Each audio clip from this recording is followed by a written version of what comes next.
അസ്സലാമു അലൈക്കും വറഹ്മത്തുള്ളാഹി. ഏഴാം ക്ലാസ്സിലെ ഫിഖ് 12ാമത്തെ പാഠം അൽ ഇഫ്രാദു വത്തമത്തു വൽ ഖിറാനു.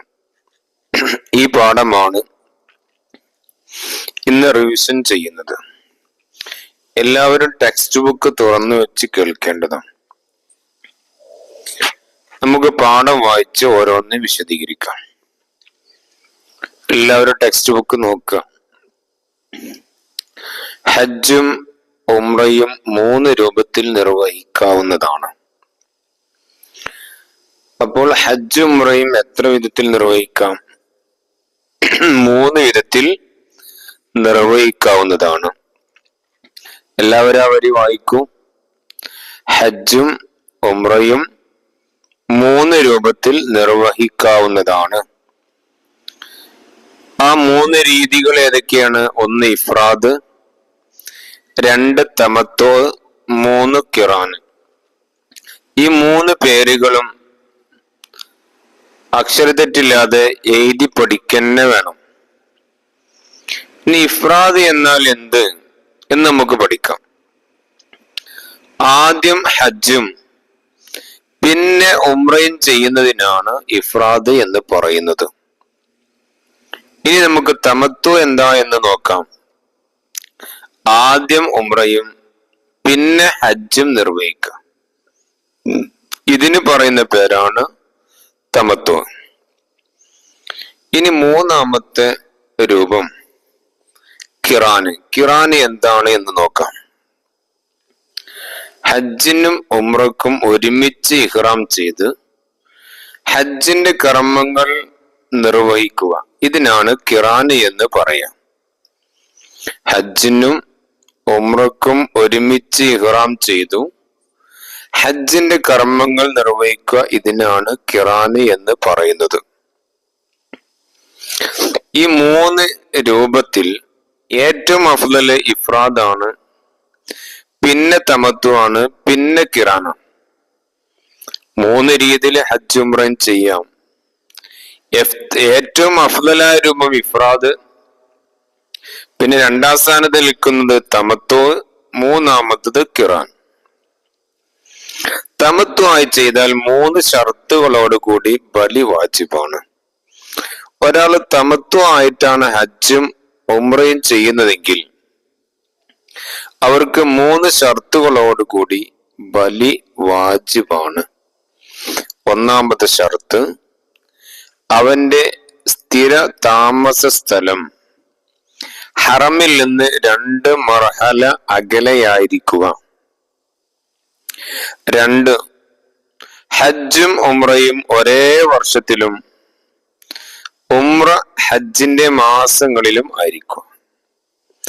3, ഹജ്ജിന് ഇഹ്റാം ചെയ്യാൻ മീഖാത്തിലേക്ക് മടങ്ങാതിരിക്കുക. ഈ 3 ഷർത്തുകളോട് കൂടിയാണ് തമത്വായി ചെയ്ത ആള് ബലി നിർബന്ധമായും ചെയ്യണം. ഇനി അടുത്ത പാരഗ്രാഫ് നോക്കൂ. ഖിറാനായി ചെയ്തവനും 2 ഷർത്തുകളോട് കൂടി ബലി വാജിബാണ്. ആ 2 ഷർത്തുകൾ നോക്കാം. 1, സ്ഥിര താമസം ഹറമിൽ നിന്ന് 2 മർഹല അകലെയായിരിക്കുക. 2, മക്കയിൽ പ്രവേശിച്ച ശേഷം മീഖാത്തിലേക്ക് മടങ്ങാതിരിക്കുക. ഈ 2 ഷർത്തുകളോട് കൂടി ഖിറാനായി ചെയ്തവനും ബലി വാജിബാണ്. ഇനി ലാസ്റ്റത്തെ പാരഗ്രാഫ്, അതിൽ ബലി എന്താണ് എന്ന് പറയുന്നുണ്ട്. ബലി എന്താണ് എന്ന് ചോദിച്ചാൽ അതിന് ഉത്തരമാണ് ഉദ്ഹിയ്യത്തിന് മതിയാകുന്ന ഒരു ആടിനെ അറുക്കലാണ് ബലി. വലിയ പെരുന്നാൾ ദിവസം അറുക്കലാണ് അഫ്ളൽ. ബലി അറുക്കൽ ഉത്തമമായ അഫ്ളലായ സമയം എപ്പോഴാണ്? വലിയ പെരുന്നാൾ ദിവസം അറുക്കലാണ് അഫ്ളൽ. ഉംറ കഴിഞ്ഞു ഹജ്ജിൽ പ്രവേശിക്കുന്നതിന് മുമ്പായും അറുക്കാവുന്നതാണ്. ബലി അറുക്കാൻ പറ്റും എപ്പോൾ? ഉംറ കഴിഞ്ഞ് ഹജ്ജിൽ പ്രവേശിക്കുന്നതിന് മുമ്പായിട്ടും അറുക്കാൻ പറ്റും. പക്ഷെ ബലി അറുക്കുന്നതിൽ അഫ്ളലായ സമയം വലിയ പെരുന്നാൾ ദിവസമാണ്. ആടറുക്കാൻ കഴിയാത്തവൻ ഇഹ്റാമിന്റെ ശേഷവും പെരുന്നാൾ ദിവസത്തിന് മുമ്പുമായി 3 നാട്ടിലെത്തിയ ശേഷം 7 നോമ്പ് നോൽക്കണം. ബലി ആടറുക്കാൻ സാധിക്കാത്ത ആള് എന്താ ചെയ്യേണ്ടത്? ഇഹ്റാമിന്റെ ശേഷം പെരുന്നാൾ ദിവസത്തിന് മുമ്പായി 3 നോമ്പ് നോൽക്കുക. നാട്ടിലെത്തിയ ശേഷം 7 നോമ്പ് നോൽക്കുക. ഇത് നിർബന്ധം ആണ്. ഇനി നമുക്ക് തദ്രീബാത്ത് നോക്കാം. ഖിറാനായി ചെയ്തവന് ബലി വാജിബാണ് എപ്പോൾ? 2 ഷർത്തുകളോടുകൂടി ബലി വാജിബാണ്. 1. സ്ഥിര താമസം ഹറമിൽ നിന്ന് 2 മർഹല അകലെ ആയിരിക്കുക. 2. മക്കയിൽ പ്രവേശിച്ച ശേഷം മീഖാത്തിലേക്ക് മടങ്ങാതിരിക്കുക. 2-ാമത്തെ ചോദ്യം, ബലി എന്താകുന്നു? ഉളുഹിയത്തിന് മതിയാകുന്ന ഒരു ആടിനെ അറുക്കലാണ് ബലി. 3-ാമത്തെ ചോദ്യം, ബലി അറുക്കൽ അഫ്ളലായ സമയം ഏത്? വലിയ പെരുന്നാൾ ദിവസം. ഇനി വ്യക്തമാക്കാം. 1. ഇഫ്രാദ്, ആദ്യം ഹജ്ജും പിന്നെ ഉംറയും ചെയ്യുക. 2. തമത്തോ, ആദ്യം ഉംറയും പിന്നെ ഹജ്ജും നിർവഹിക്കുക. 3. ഖിറാന്, ഹജ്ജിനും ഉംറക്കും ഒരുമിച്ച് ഇഹ്റാം ചെയ്തു ഹജ്ജിന്റെ കർമ്മങ്ങൾ നിർവഹിക്കുക. 2. ഇനി അടുത്ത 4-ാമത്തെ ചോദ്യം, തമത്തു ആയി ഹജ്ജുംറയും ചെയ്തവന് ബലി വാജിബാകാനുള്ള ഷർത്തുകൾ. 1. അവന്റെ സ്ഥിര താമസ സ്ഥലം ഹറമിൽ നിന്ന് 2 മർഹല അകലെയായിരിക്കുക. 2. ഹജ്ജിനും ഉംറക്കും ഒരേ വർഷത്തിലും ഉംറ ഹജ്ജിന്റെ മാസങ്ങളിലും ആയിരിക്കുക. 3. ഹജ്ജിന് ഇഹ്റാം ചെയ്യാൻ മീഖാത്തിലേക്ക് മടങ്ങാതിരിക്കുക.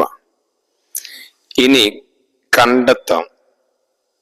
മുത്തമത്തിന്റെ ഉംറ റമളാനിലായാൽ ബലി വാജിബാകുമോ? വാജിബല്ല. മുത്തമത്തി എന്ന് നമ്മൾ നേരത്തെ പറഞ്ഞു. തമത്വായി ഹജ്ജും ഉംറക്കും നിർവഹിച്ച ആളാണ് മുത്തമത്തി എന്ന് പറഞ്ഞാൽ. അവര് ഉംറ റമളാൻ മാസത്തിലാണ് ചെയ്യുന്നതെങ്കിൽ ബലി വാജിബാകുമോ എന്നാണ് ചോദിച്ചത്. വാജിബല്ല എന്നാണ് അതിന്റെ ആൻസർ. ഇത്രയുമാണ് ഈ പാഠത്തിൽ പഠിക്കാനുള്ളത്. പാഠം നന്നായിട്ട് പഠിക്കുക. പാഠത്തിൽ നിന്ന് നമ്മളിപ്പോൾ ചർച്ച ചെയ്ത പല രീതിയിലുള്ള ചോദ്യങ്ങളും വരും. അതിന്റെ പുറമെ തദ്രീബാത്തിലെ ചോദ്യങ്ങളും പഠിക്കാം. എല്ലാവർക്കും ഉന്നത വിജയം ഉണ്ടാവട്ടെ എന്ന് പ്രാർത്ഥിക്കുന്നു. അതുപോലെ തന്നെ പൊതുപരീക്ഷ അടുക്കാനായി എല്ലാവരും നന്നായിട്ട് പഠിക്കുക. ചോദ്യോത്തരങ്ങളൊക്കെ എഴുതി പഠിക്കുക. അക്ഷരതെറ്റുകള് പ്രത്യേകം പരിഗണിച്ചുകൊണ്ടാണ് മാർക്ക് നൽകുക. അതുപോലെ വൃത്തിയിൽ എഴുതുക. വായിക്കാൻ തിരിയുന്ന രീതിയിൽ എഴുതണം. കാരണം നിങ്ങളെ പഠിപ്പിക്കുന്ന ഉസ്താദന്മാരെല്ലാം പേപ്പർ വാല്യുവേഷൻ ചെയ്യാം, വേറെ ഉസ്താദന്മാരായിരിക്കും. അതുകൊണ്ട് നിർത്തുകയാണ്. അസ്സലാമു അലൈക്കും വറഹ്മത്തുള്ളാഹി.